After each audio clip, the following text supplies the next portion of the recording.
Good morning students. ఈరోజు మన foundation క్లాస్లో కైనమేటిక్స్ లెసన్ గురించి చెప్తున్నాం. ఆల్రెడీ మనం యూనిట్స్ అండ్ డైమెన్షన్స్ గురించి మనం ఆల్రెడీ చెప్పుకున్నాం కదండి. లాస్ట్ ప్రీవియస్ క్లాసెస్లో ఏమేమి డిస్కస్ చేస్తామంటే మనం యూనిట్స్ అండ్ డైమెన్షన్స్లో యూనిట్స్ యొక్క ఇంపార్టెన్స్, మన డైలీ లైఫ్లో యూనిట్స్ యొక్క ఇంపార్టెన్స్ ఏంటో డిస్కస్ చేస్తాము. అలాగే పర్టికులర్ క్వాంటిటీస్ని, ఫిజికల్ క్వాంటిటీస్ని ఏ యూనిట్స్లో మెజర్ చేస్తారనేది మనం చెప్పుకున్నాం అండి. నెక్స్ట్ అసలు ఫిజికల్ క్వాంటిటీ అంటే ఏంటి, టైప్స్ ఆఫ్ ఫిజికల్ క్వాంటిటీస్, ఇవన్నీ మనం చెప్పుకున్నాం. ఫిజికల్ క్వాంటిటీ ఏంటండి, the quantity which is measurable, that is called physical quantity. They are two types, fundamental physical quantity, derived physical quantity. The quantity which is independent on any other physical quantity, that is called fundamental physical quantity. The units of fundamental physical quantities are called fundamental units అని. అలాగే derived physical quantity అంటే the physical quantities which independent on any other physical quantity, that is called derived physical quantity. The units of derived physical quantities are called derived units. అలాగే dimensional ఫార్ములాని ఎలా రాయాలి, అసలు ఇవన్నీ కూడా మనం చెప్పుకున్నామండి. సో ఫార్ములా తెలిస్తే dimensional formula ఎలా రాయాలి అనేది కూడా మనం చెప్పుకున్నాం. అలాగే సమ్ ప్రాక్టికల్ యూనిట్స్ గురించి కూడా మనం చెప్పుకున్నాం. ఆంగ్స్ట్రామ్ గురించి, లేకపోతే చూడండి కొన్ని టన్ను లార్జ్ మాసెస్ మెజర్ చేయడానికి, అలాగే స్మాల్ మాసెస్ మెజర్ చేయడానికి, లార్జ్ డిస్టెన్స్ మెజర్ చేయడానికి, స్మాల్ డిస్టెన్స్ మెజర్ చేయడానికి కొన్ని ప్రాక్టికల్ యూనిట్స్, వాటి యొక్క కాన్స్టెంట్ వాల్యూస్ని కూడా మనం చెప్పుకోవడం జరిగింది. సో ఈ క్లాస్లో మనం ఏంటంటే నెక్స్ట్ లెసన్కి వెళ్ళిపోయామంటే అదేంటంటే కైనమేటిక్స్.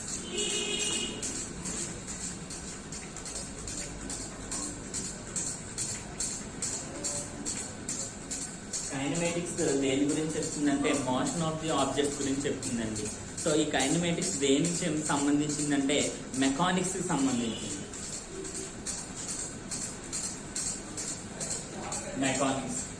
Mechanics is a branch of science which deals with the motion and rest of the objects అండి. Motion and rest of the objects ని డీల్ చేసే ఫిజిక్స్ నే లేదా సైన్స్ నే మనం ఏమంటామంటే మెకానిక్స్ అంటాం. ఈ మెకానిక్స్ మళ్ళీ త్రీ టైప్స్ గా క్లాసిఫై చేస్తాం. ఈ మెకానిక్స్ మళ్ళీ 3 టైప్స్ గా క్లాసిఫై చేశారు. అదేంటంటే ఫస్ట్ ది కైనమేటిక్స్, స్టాటిక్స్, రెండోది కైనమేటిక్స్, మూడోది డైనమిక్స్. ఓకేనండి. సో ఇక్కడ స్టాటిక్స్ అంటే ఏంటంటే ఆబ్జెక్ట్ రెస్ట్ మోషన్ లో ఉన్న ఆబ్జెక్ట్ గురించి డీల్ చేసే ఫిజిక్స్ ని ఏమన్నాడంటే స్టాటిక్స్ అంటారు. ఏంటండి, రెస్ట్ మోషన్ లో ఉన్న ఆబ్జెక్ట్స్ ని యొక్క ప్రాపర్టీస్ ని డీల్ చేసే ఫిజిక్స్ నే లేదా సైన్స్ నే వాడు ఏమన్నాడంటే స్టాటిక్స్ అంటారు. నెక్స్ట్ కైనమేటిక్స్ అంటే మోషన్ ఆఫ్ ది ఆబ్జెక్ట్స్ గురించి చెప్తుంది, but without considering the cause of the motion. Without considering the cause of the motion.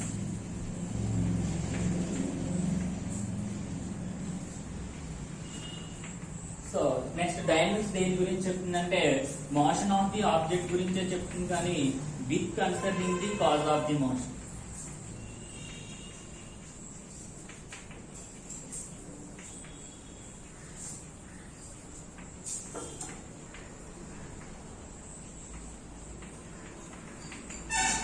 అర్థమైంది కదండి. సో మెకానిక్స్ ని 3 టైప్స్ గా క్లాసిఫై చేశారు. ఫస్ట్ ఏంటంటే స్టాటిక్స్ దేని గురించి చెప్తుందంటే రెస్ట్ మోషన్ లో ఉన్న ఆబ్జెక్ట్స్ గురించి మాత్రమే ఎక్స్ప్లెయిన్ చేస్తుంది. కైనమేటిక్స్ అంటే మోషన్ ఆఫ్ ది ఆబ్జెక్ట్ గురించి ఎక్స్ప్లెయిన్ చేస్తుంది, కానీ without considering the cause of the motion. అంటే ఫర్ ఎగ్జాంపుల్ ఈ చాక్ పీస్ ఉంది. ఇప్పుడు ఈ చాక్ పీస్ నేను ఏం చేస్తున్నానంటే ఇలా త్రో చేశాను, అంటే మోషన్ లోకి వచ్చింది. అంటే మోషన్ లోకి వచ్చిన తర్వాత దానిలో ఏమేమి వచ్చింది, డిస్ప్లేస్మెంట్ వచ్చింది, సమ్ వెలాసిటీ వచ్చింది, సమ్ యాక్సిలరేషన్ వచ్చింది, ఓకేనండి, సమ్ మూమెంటం వచ్చింది. వీటన్నిటి గురించి ఎక్స్ప్లెయిన్ చేస్తుంది, కానీ అది మోషన్ లోకి రావడానికి కారణం ఎవరండి, మస్క్యులర్ ఫోర్స్. అంటే నేను అప్లై చేసిన మస్క్యులర్ ఫోర్స్. ఈ మస్క్యులర్ ఫోర్స్ గురించి ఈ కైనమేటిక్స్ ఎక్స్ప్లెయిన్ చేయదండి. ఓన్లీ అది బాడీ మోషన్ లోకి వచ్చిన తర్వాత దాంట్లో వచ్చిన డిస్ప్లేస్మెంట్, వెలాసిటీ, యాక్సిలరేషన్, లేకపోతే మూమెంటం, వీటి గురించి మాత్రమే ఎక్స్ప్లెయిన్ చేస్తుంది, కానీ ఆ బాడీ అనేది మోషన్ లోకి రావడానికి కారణమైనటువంటి ఫోర్స్ గురించి మాత్రం ఈ కైనమేటిక్స్ చెప్పదు. నెక్స్ట్ వచ్చేసి డైనమిక్స్. డైనమిక్స్ అంటే motion of the object and including cause of the motion. అంటే ఇందులో ఉన్న అన్ని ప్రాపర్టీస్ గురించి చెప్తుంది అని ఎక్స్ట్రాగా ఏంటి నేను ఇలా విసరడం వల్ల అంటే దాని మీద ఏ ఫోర్స్ అప్లై అయిందో ఆ ఫోర్స్ గురించి కూడా ఈ డైనమిక్స్ ఎక్స్ప్లెయిన్ చేస్తుందండి. అర్థమైంది కదండి. సో ఇప్పుడు ఈ మూడాటిలో మనం ఎక్స్ప్లెయిన్ చేసుకోబోయేది ఏంటంటే కైనమేటిక్స్. ఇది మన సిలబస్ లో ఉంది.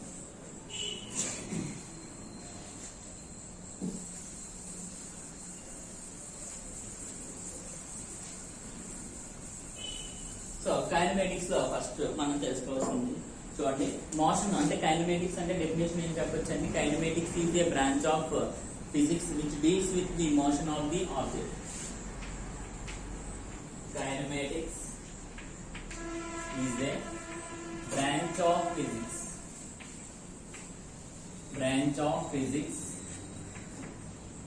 which deals with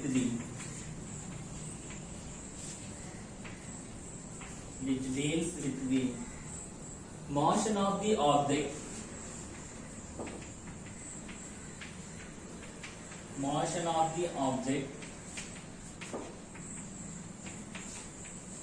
without considering the cause of motion.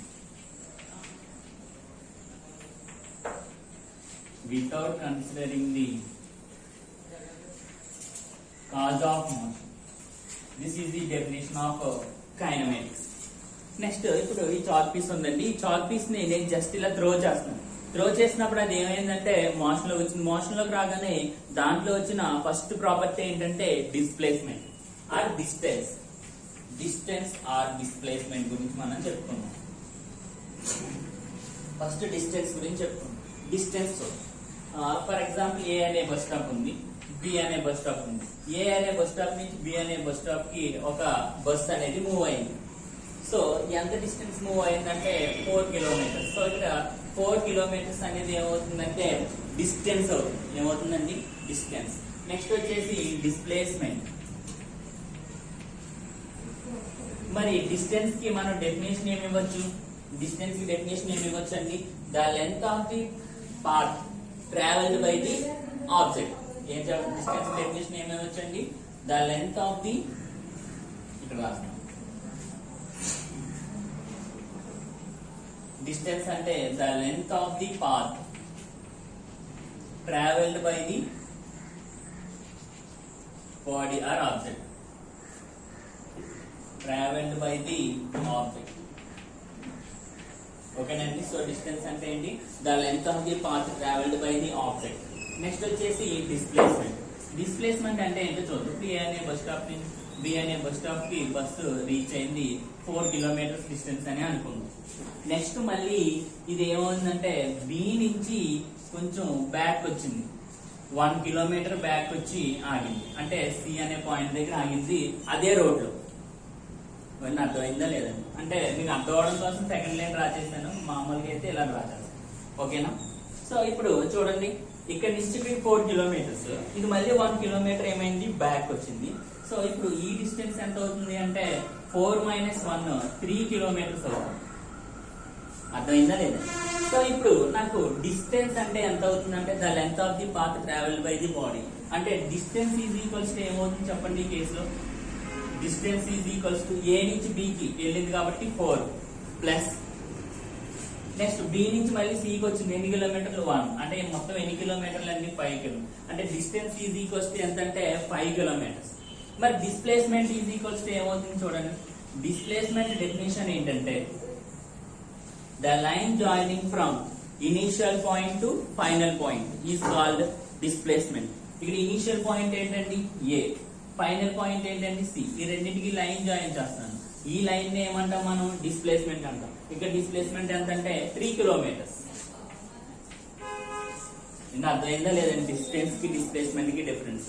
Distance అంటే అది ట్రావెల్ చేసిన మొత్తం పాత్ ని మనం మెజర్ చేస్తాం, దాన్ని డిస్టెన్స్ అంటాం. అలా కాకుండా డిస్ప్లేస్మెంట్ అంటే ఇనిషియల్ పాయింట్ ని ఫైనల్ పాయింట్ ని చూసుకుంటాం, ఆ 2 పాయింట్ల మధ్యన డిస్టెన్స్ మెజర్ చేస్తాం, దాన్ని ఏమంటాం అంటే డిస్ప్లేస్మెంట్ అంటాం. ఇంకో కేసు కన్సిడర్ చేస్తాం. ఏ అనే పాయింట్ నుంచి బి అనే పాయింట్ కి 4 కిలోమీటర్స్ డిస్టెన్స్ అనుకుందాం. బస్ ట్రావెల్ చేసింది. ఏ నుంచి బికి వెళ్ళి మళ్ళీ ఆకుండా బి నుంచి ఏకి వచ్చేసినాం. అంటే ఇనీషియల్ పాయింట్ ఇదే, ఫైనల్ పాయింట్ ఇదే. అప్పుడు ఈ కేసులో డిస్ప్లేస్మెంట్ ఎంత అవుతుందంటే X equals to 0.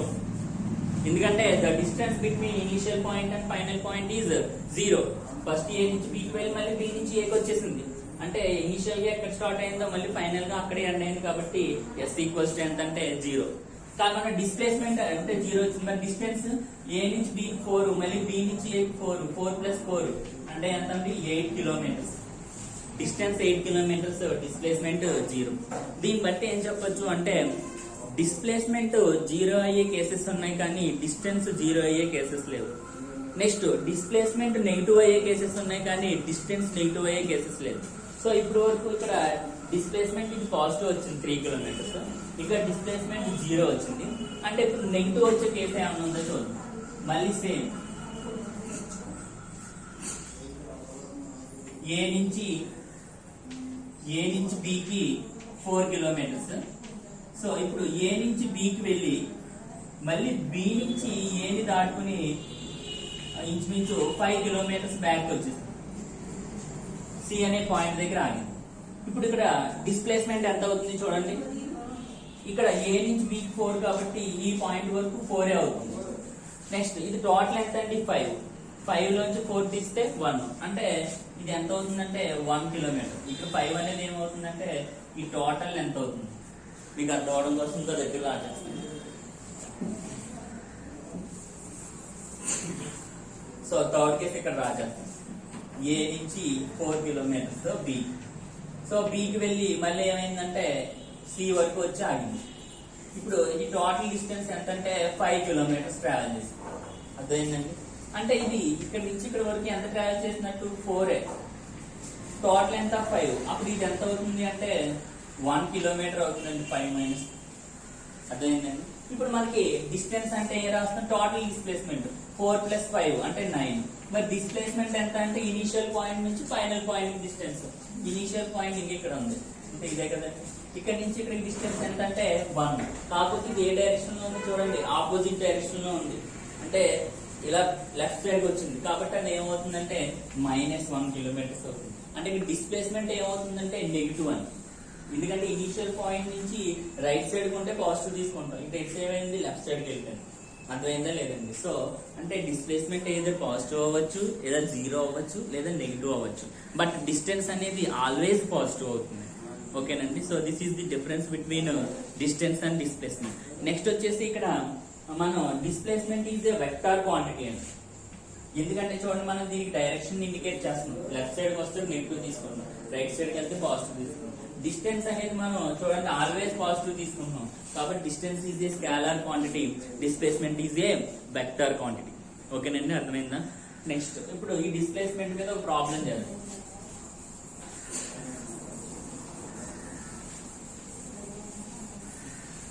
So distance or displacement are measured in the units metres or kilometres. Units ఏంటంటే డిస్టెన్స్, డిస్ప్లేస్మెంట్, డిస్టెన్స్ కి డిస్టెన్స్ డిస్ప్లేస్మెంట్ మీద ప్రాబ్లం చేద్దాం. A car travel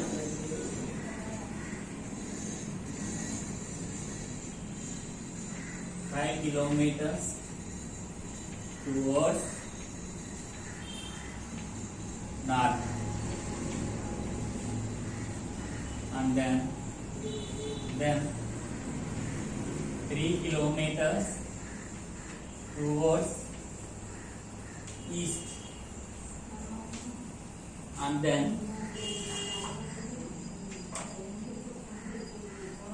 2 kilometers towards south. Then find distance and displacement. Distance and displacement of the car. Find out చేద్దామండి. First మనకి directions తెలియాలి. So directions ఏంటంటే north, అలాగే east, west, south. ఓకేనండి. So ఇప్పుడు problem చదువుతూ మనం డయాగ్రామ్ డ్రా చేసుకుంటే ఈజీగా మనం ఆన్సర్ చేయగలుగుతాం. ఫిజిక్స్ లో ఏ ప్రాబ్లం అయినా సరే ప్రాబ్లం చదువుతూనే మనం డయాగ్రామ్ కానీ వాడు ఇచ్చిన డేటా కానీ నోట్ చేసుకుంటే మనకి ఏం ఫైండ్ అవుట్ చేయాలనేది ఈజీగా అర్థమవుతుంది. A car travel 5 kilometers towards north. So ఇది ఆరిజిన్ అనుకున్నాను. ఇక్కడ నుంచి 5 కిలోమీటర్స్ ట్రావెల్ చేసింది car. Next and then 3 kilometers east. East అంటే చూడండి right side 3 kilometers. Next, and then 2 kilometers towards south. 2 kilometers towards south. అంటే south అంటే డౌన్ కదండి, 2 kilometers. ఇప్పుడు వాడు ఏం కనుక్కోమంటున్నాడు? డిస్టెన్స్, డిస్ప్లేస్మెంట్ ఫైండ్ అవుట్ చేయమంటున్నాడు. ఫస్ట్ డిస్టెన్స్ మెజర్ చేద్దాం. డిస్టెన్స్ ఈజ్ ఈక్వల్స్ నేమ్స్ పెట్టుకోండి. ఏ నుంచి ఫస్ట్ బి కి వెళ్ళింది, బి నుంచి సి, సి నుంచి డి కి. డిస్టెన్స్ అంటే ఏమవుతుంది చూడండి, AB plus BC plus CD. అంతేగాని డిస్టెన్స్ అంటే the length of the path travelled by the car. చూడండి ఇక్కడ నుంచి ఇలా ట్రావెల్ చేసుకుంటూ వచ్చింది కాబట్టి పాత్ లెంత్ మొత్తం డిస్టెన్స్ అవుతుంది. సో ఏబి వాల్యూ ఎంత అండి 5 plus BC value 3, CD value 2. 5 plus 3 8, 8 plus 2 10. So 10 kilometer is the distance also. Next కావాల్సింది ఏంటండి? Displacement. Second one displacement. Displacement S is equals to the distance. Displacement అంటే ఏంటంటే the shortest distance between initial point and final point. ఎప్పుడైనా సరే initial point కి final point కి shortest distance ఏమవుతుందంటే straight line path అవుతుందండి. కాబట్టి ఇంకొక ఈజీ డెఫినేషన్ ఏమి ఇచ్చుకోవచ్చు అంటే the line joining from initial point to final point is called displacement. ఇక్కడ ఇనిషియల్ పాయింట్ ఏంటంటే ఏ, ఫైనల్ పాయింట్ ఏది బి. ఈ రెండింటికి లైన్ జాయిన్ చేస్తే ఇదే ఏమవుతుందంటే డిస్ప్లేస్మెంట్ ఎక్స్ అవుతుంది. ఇప్పుడు నేను ఎక్స్ ఫైండ్ అవుట్ చేయాలంటే ఈ డయాగ్రామ్ ఎలా ఉండగా నేను ఫైండ్ అవుట్ చేయలేను. దానికోసం నేను ఏం చేస్తానంటే ఒక రైట్ యాంగిల్ ట్రయాంగిల్ ఫామ్ చేసుకున్నాను. చూడండి ఏడి, ఇక్కడ పేరు పెట్టుకుంటాను ADE. ADE triangle. ADE triangle ఇది రైట్ యాంగిల్ ట్రయాంగిల్. ఈ 3 kilometers అయితే ఈ లెంత్ ఇది కూడా ఏమవుతుందండి 3 kilometers అవుతుంది, అంతే కదండి. అలాగే టోటల్ ఇది ఎంతండి 5. టోటల్ ఇది 5. ఇది 2 అయితే ఈ లెంత్ కూడా ఏమవుతుందంటే 2 అవుతుంది. ఇది టోటల్ 5, ఇది 2 అయితే 5 minus 2 ఇది ఎంత అవుతుందంటే 3 అవుతుంది. చూడండి ఈ రైట్ యాంగిల్ ట్రయాంగిల్ ఏడిఈ నుంచి ఒక సైడ్ 3, ఇంకో సైడ్ 3. ఇప్పుడు మనకు కావాల్సింది ఎక్స్. పైథాగరస్ థియరం అప్లై చేయొచ్చు కదండి. సో ఫ్రమ్ ట్రయాంగిల్ ఏడిఈ నుంచి hypotenuse square is equals to side square plus side square. Hypotenuse ఏదంటే ఇక్కడ X. So X square is equals to side square అంటే 3 square plus 3 square. 3 square plus 3 square. 3 square అంటే ఎంతండి 9. ఇది 9. 9 plus 9 అంటే 18. So X square is equals to X is equals to √18 kilometers. ఓకేనండి. So దీన్ని ఇంకా విధంగా ఎలా రాయొచ్చు అంటే X is equals to √9 2s are 18. So √9 అంటే 3 kilometers. This is the displacement of the car. అర్థమైంది కదండి ఈ క్లాస్ లో డిస్టెన్స్ కి డిస్ప్లేస్మెంట్ కి డిఫరెన్స్. ఓకేనా? థ్యాంక్ యూ అండి. Thank you for listening.